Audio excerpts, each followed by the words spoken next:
നന്ദിയുണ്ട്. ഇന്നോളം എത്തിയ ഞങ്ങളുടെ ഈ സുവർണയാത്രയിൽ നിങ്ങളുടെ ഓരോ ആഘോഷങ്ങൾക്കുമൊപ്പം ഞങ്ങളെയും ചേർത്ത് നിർത്തിയതിന്. Beauty mark gold and diamonds, specially for you. കാർഷിക രംഗത്ത് പുതിയ സാങ്കേതിക വിദ്യകളെ പരിചയപ്പെടുത്തുന്നതിനായി ദാൻ ഫൗണ്ടേഷൻ ഇൻഡസ് ഇൻഡ് ബാങ്കിന്റെ CSR ഫണ്ട് ഉപയോഗിച്ച് മലപ്പുറത്ത് നടത്തിയ ട്രെയിനിംഗ് പരിപാടി ശ്രദ്ധേയമായി. പ്രിസിഷൻ ഫാമിംഗ് എന്ന അത്യാധുനിക കാർഷിക സംവിധാനം പരിചയപ്പെടുത്തുന്നതായിരുന്നു പരിശീലനം. വിവിധ കാർഷിക മേഖലകളിൽ ശ്രദ്ധേയരായ 28 പേർ പങ്കെടുത്തു. പ്രൊജക്ട് കോർഡിനേറ്റർ ഹനീന നഗീസ് നേതൃത്വം നൽകി.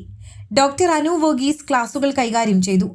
പ്രിസിഷൻ ഫാമിംഗ് ഉപയോഗിച്ചുള്ള കൃത്യമായ കാർഷിക നടപടികൾ ഉൽപാദനക്ഷമതയിൽ വർധനവുണ്ടാക്കാൻ എങ്ങനെ സഹായിക്കും എന്നതിനും കർഷകർക്ക് സാമ്പത്തികമായി ലാഭകരമായ രീതിയിൽ ഇത് പ്രയോജനപ്പെടുത്താനാകുമെന്നതിനും ഡോക്ടർ അനു വർഗീസ് വിശദീകരണം നൽകി. ചെറുകിട കർഷകരുടെ കഴിവുകൾ വർദ്ധിപ്പിച്ച് കാർഷിക മേഖലയിലെ സാമ്പത്തിക വളർച്ച ലക്ഷ്യമിട്ടുള്ളതായിരുന്നു പരിശീലനം.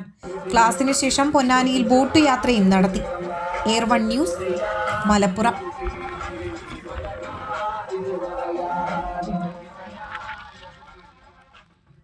സാധാരണക്കാരുടെ കുടുംബ വസ്ത്രാലയം ഷാദി സിൽക്സ്.